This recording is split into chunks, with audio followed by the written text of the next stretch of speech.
Gracias por la cruz, oh Dios, el precio que pagaste por mí, llevando mi pecado. Esta mañana, dígalo fuerte, en esta mañana Dios me ha puesto no para decidir, sino para elegir.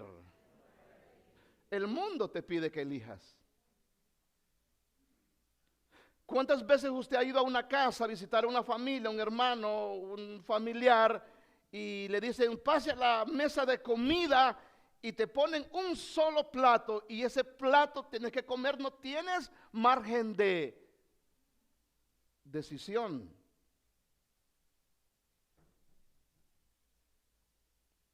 Esta mañana tú puedes elegir seguir viviendo en el estado en que estás, o puedes elegir en el estado donde Dios te quiere tener. Para mí es un privilegio comenzar esta serie que hemos titulado Viviendo en el Reino. Ahora, les tengo una noticia, Iglesia West Park. Con los recursos y el conocimiento que tú tienes, en estos momentos no te ajusta para vivir en el mundo. No te ajusta para llegar al fin de mes. Y es el deseo de Dios que como iglesia nosotros transicionemos de vivir bajo una mentalidad que nos deja solamente escoger, o una mentalidad que realmente nos permite elegir.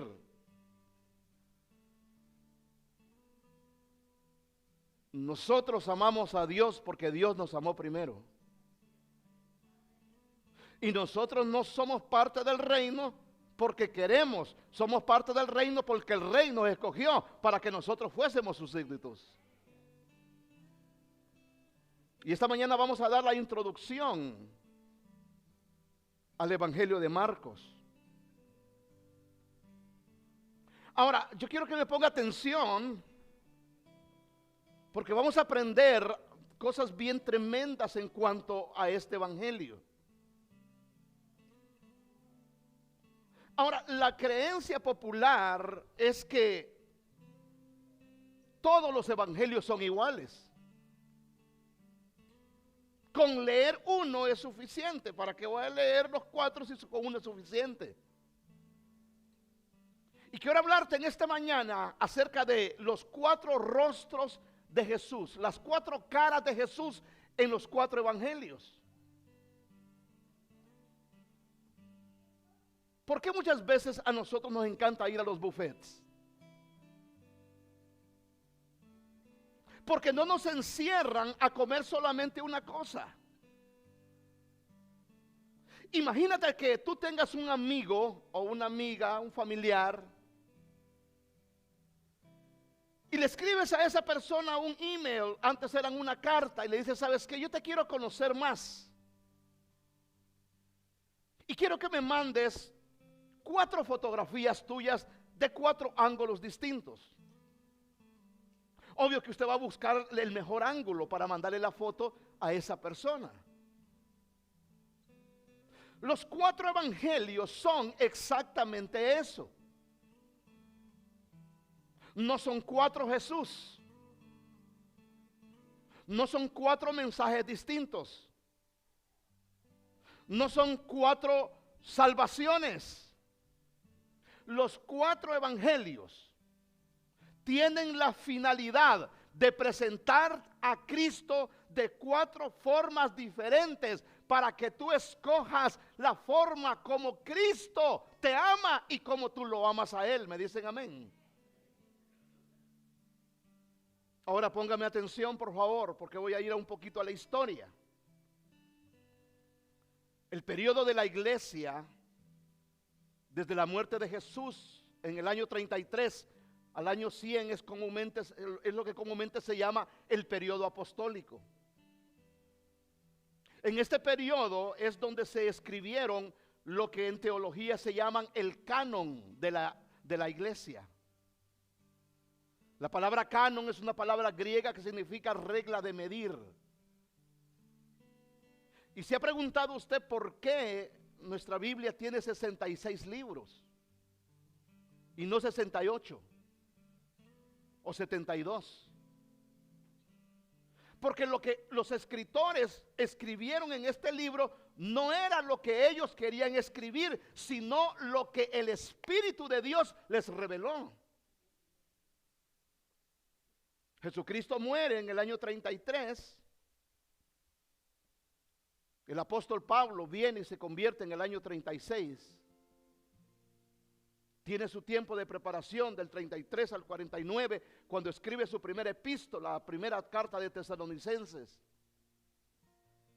Y en la madurez espiritual viene Pablo en el 56 y escribe su tratado, su mayor tratado teológico, que es la carta a los romanos. Y de la carta a los romanos, ahí donde se inspira Martín Lutero, en el capítulo 1, versículo 16, donde dice: mas el justo por la fe vivirá. Entonces, cuando los apóstoles comienzan a predicar el evangelio, no tenían escritura, lo hacían de forma oral. Y las enseñanzas iban transmitiéndose de forma oral a las otras generaciones. Hasta que en el año 60, un discípulo, no un apóstol, un discípulo llamado Marcos, escribe el primer evangelio. La Biblia no está ordenada cronológicamente. Si la Biblia estuviera ordenada cronológicamente, Marcos fuera el primer libro del Nuevo Testamento y Job sería el primero del Antiguo Testamento. Entonces viene Marcos y escribe su primer evangelio. Y mira lo que dice el versículo 1 y 1. Nos vamos a quedar ahí, posiblemente no voy a exagerar el versículo por la introducción que vamos a dar. Y dice: comienzo del evangelio de Jesucristo, Hijo de Dios. Aunque teológicamente Marco es el evangelio con menos cristología, el evangelio con más cristología es Juan. Pero ya Marco tenía un concepto teológico al unir el nombre de Jesús con el título de Cristo, que es el concepto de Mesías o Mesías en el Antiguo Testamento. Entonces viene Marcos y en el año 60 escribe su primer evangelio, escribe el primer evangelio. Y aquí viene la gran primer lección o principio para nuestras vidas. Génesis 1:1 dice: en el principio creó Dios los cielos y la tierra. Marcos 1:1 dice: este es el principio del evangelio de Jesucristo. Y en Juan 1:1 dice: en el principio era el verbo, y el verbo era con Dios, y el verbo era Dios. ¿Qué te quiero decir, iglesia Westpark? Que tenemos un Dios de principios. No importa las veces que has fallado, puedes comenzar nuevamente delante de Dios. Diga conmigo: en el principio era el verbo, y el verbo era con Dios, y el verbo era Dios. Diga conmigo: en ese versículo, el Señor me anima a que yo camine, dígalo fuerte, camine en unidad, en santidad y en valentía.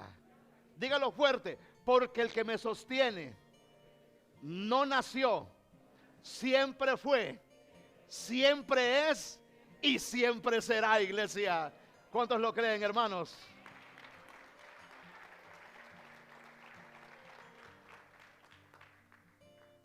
Solamente voy a dar la introducción al libro y no lo vamos a exagerarlo.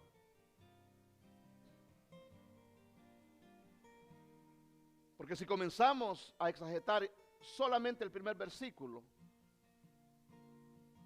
nos llevaríamos casi todo el mensaje. Años 60, Marco entonces escribe su evangelio y lo escribe desde una ciudad llamada Roma. y lo escribe para los romanos.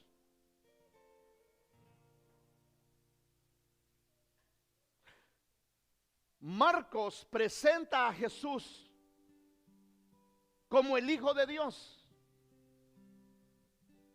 Y los romanos tenían que saber de que el que crucificaron en el Gólgata no era un criminal, no era un hombre común, no era un hombre corriente.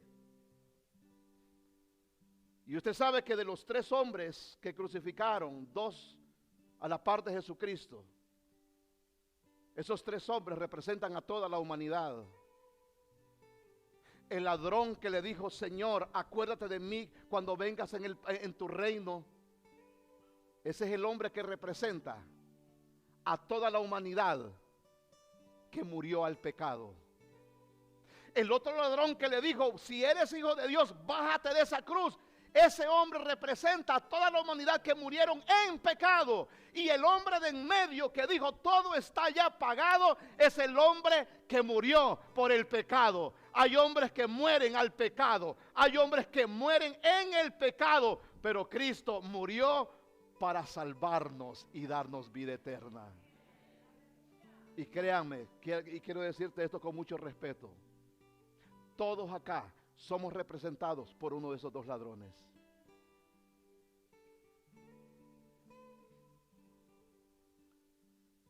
Viene Marcos y escribe su evangelio en el año 60 desde la ciudad de Roma, y lo escribe para mostrar que Jesucristo era el Hijo de Dios.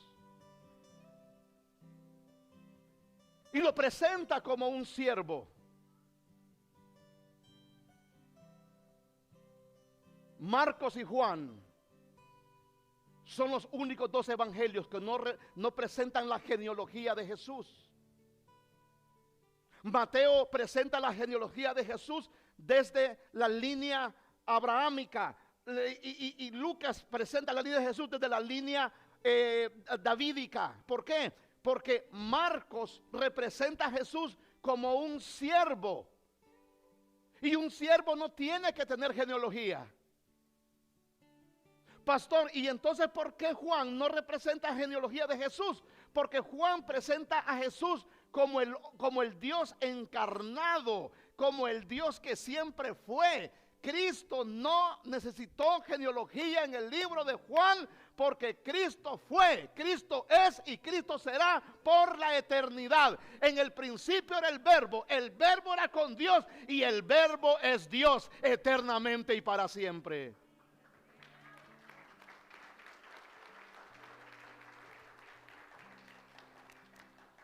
Diez años más tarde, viene alguien y escribe el Evangelio de Mateo. Y Mateo representa a Jesús como el Mesías esperado. Mateo fue escrito desde una ciudad llamada Antioquía. Y Mateo viene y presenta a Cristo como el Mesías esperado. Ahora, la palabra de Dios dice en Juan capítulo 1: a los suyos vino, mas los suyos no le recibieron, pero a todos aquellos que le recibieron, Dios les dio la autoridad de ser hechos hijos de Dios. Ahí estamos nosotros, me dicen amén. ¿Por qué entonces los judíos hasta el día de hoy no aceptan a Jesús como su Mesías? Porque para el judío el Mesías era el libertador. Para el judío un Mesías tenía que entrar a Jerusalén en caballo blanco, y tenía que tener una estela detrás de él de un ejército grande e inmenso, y tenía que venir con una gran espada en su mano, y tenía que venir a conquistar a sus enemigos, a aplastar a sus oponentes, a conquistar la tierra. Cristo no cumplió nada de eso. Y dice la palabra de Dios que Jesucristo entró a Jerusalén en un pollino. Imagínese usted que lo invitaran a la guerra, que hubiera una guerra entre Canadá y Estados Unidos, y viene un general de London y le dice: vamos a pelear, vamos a conquistar Detroit, vamos a entrar a Michigan, vamos a penetrar a Ohio, y usted emocionado con su rifle y su uniforme, y aparece su general en un burro. Yo me voy, brother. Yo levanto la bandera blanca, ¿sí o no?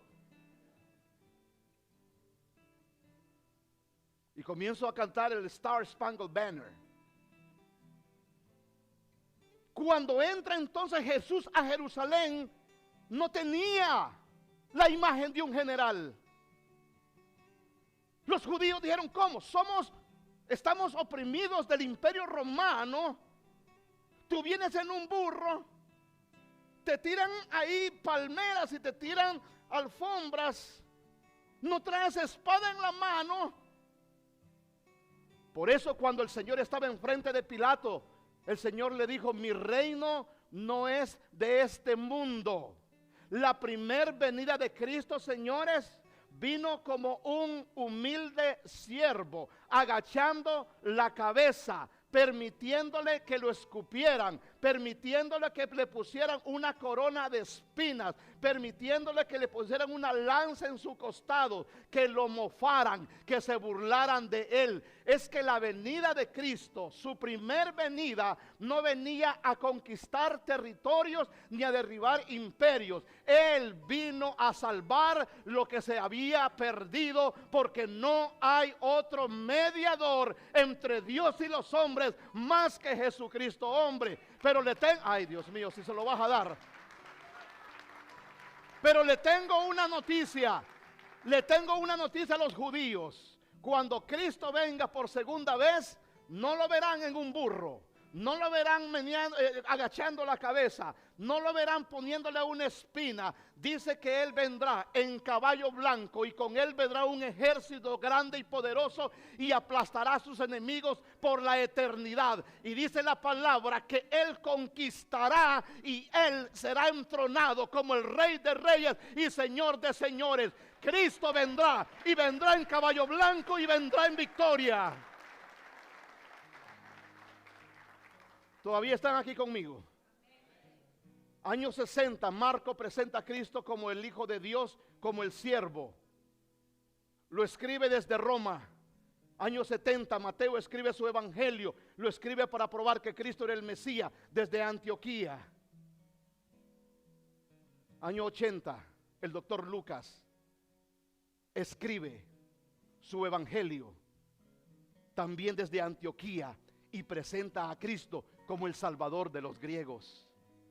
¿Por qué? Porque para los griegos todo tenía que ver con sabiduría, para los judíos todo tenía que ver con señales. Pero Pablo dice: ni la sabiduría de los griegos, ni las señales de los judíos. Cristo crucificado, Cristo en la cruz, para gloria de su nombre, por la cruz y la sangre derramada en la cruz. Tu nombre y el mío han sido escritos eternamente en el libro de la vida. Levántale un aplauso al Señor, iglesia.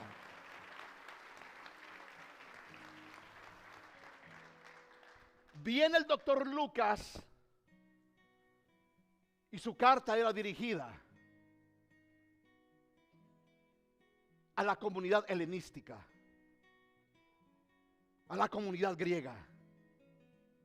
Mira, Marcos 60 presenta a Cristo como el Hijo de Dios. Mateo 70 lo presenta como el Mesías esperado. Lucas 80 lo presenta como el Salvador de los gentiles. Y en el 95 el Evangelio de Juan fue escrito y presenta a Jesús como el Dios encarnado, y presenta a Cristo como el Dios que vino del cielo, el maná que descendió del cielo, moró entre nosotros, vivió entre nosotros, nos conoció a nosotros, nos salvó a nosotros, murió por nosotros, se fue por nosotros y vendrá por nosotros. Ese es el Hijo de Dios que vino a la tierra.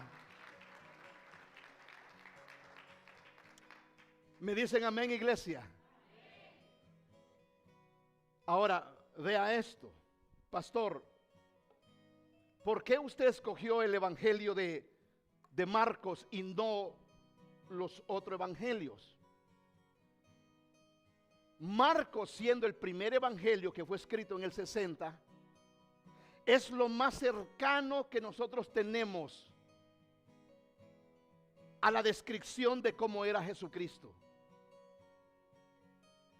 Se dice en fuentes teológicas de que el evangelio de Mateo y el de Lucas tomaron como fuente de su evangelio el evangelio de Marcos. Por eso se llaman los evangelios sinópticos o similares.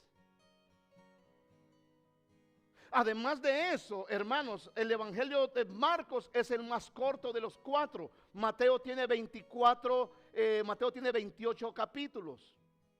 Marcos tiene 16. Lucas tiene 24 y Juan tiene 22. Entonces, Marcos es el evangelio de la acción. En esta serie vamos a estar enseñándote cosas prácticas de cómo vivir en el reino. Levanta tu mano derecha y di conmigo: el reino tiene un rey, tiene leyes, tiene súbditos y tiene territorio. ¿Me dicen amén?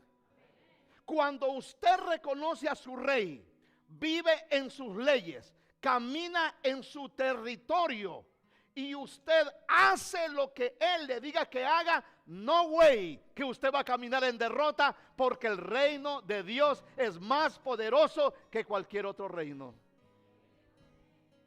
¿Me dicen amén, iglesia? Ahora quiero darle a usted, que no lo di en la mañana, es algo bien importante y termino con esto, ¿ok? No voy a ver nada de esto porque se los acabo de resumir, pero quiero ir directamente a cómo entrar en la vida de ese reino. Cómo entrar a la vida de ese reino. Vea usted esto. En Efesios capítulo 1, y aquí por favor vamos a ir como terminando, ¿ok? Ya les di un resumen de los cuatro evangelios. Pero ¿cómo entrar en la vida del reino? De los cuatro evangelios, Marcos es el que más habla de la vida del reino. Y cuando lleguemos a Marcos capítulo 1 versículo 14, nos vamos a dar gusto en saber qué es el reino de los cielos. Pregunto aquí a todos nuestros hermanos: ¿sabe usted qué es el reino de los cielos?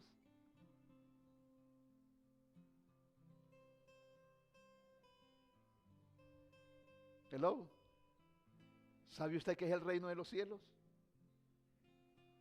Y los voy a dejar un poquito más intrigados. En ningún versículo de la Biblia Jesús describe el reino de los cielos. Solo en uno.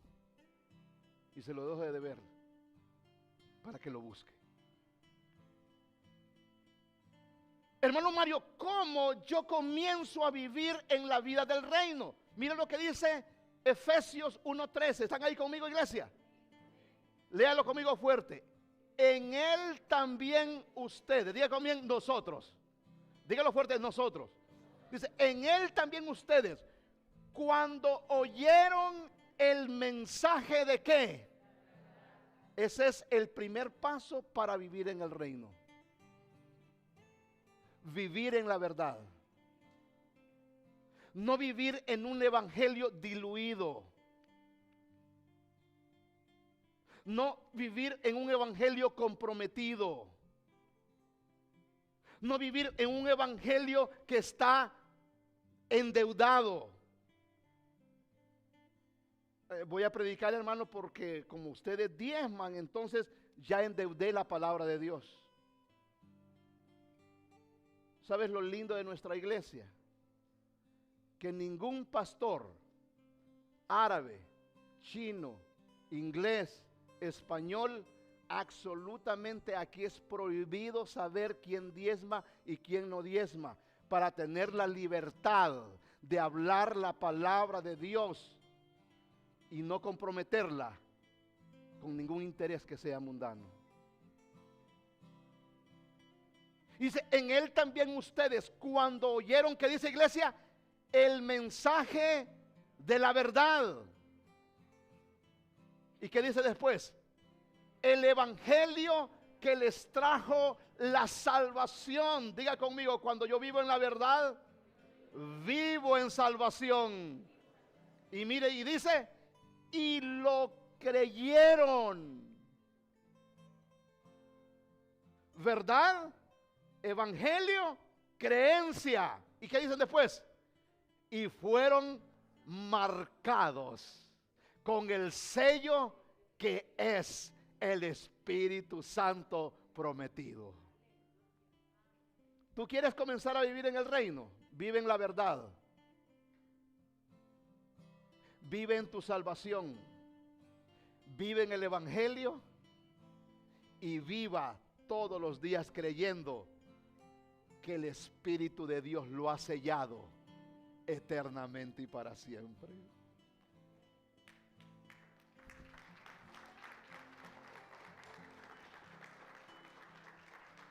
¿Cuántos cristianos, hermanos, dice, yo no paso por una escalera porque es mala suerte? Y si me pasa un gato negro enfrente del carro, es que algo malo me va a pasar. ¿Cuántas personas aquí creen que los cristianos pueden ser endemoniados y pueden ser enajenados por espíritus inmundos? Te tengo una noticia. Si tú realmente has nacido de nuevo y el Espíritu de Dios vive en tu corazón, no hay demonio que pueda entrar o tocarte, porque fuiste sellado con el Espíritu de Dios de la promesa. Levántale un aplauso al Señor el día de hoy.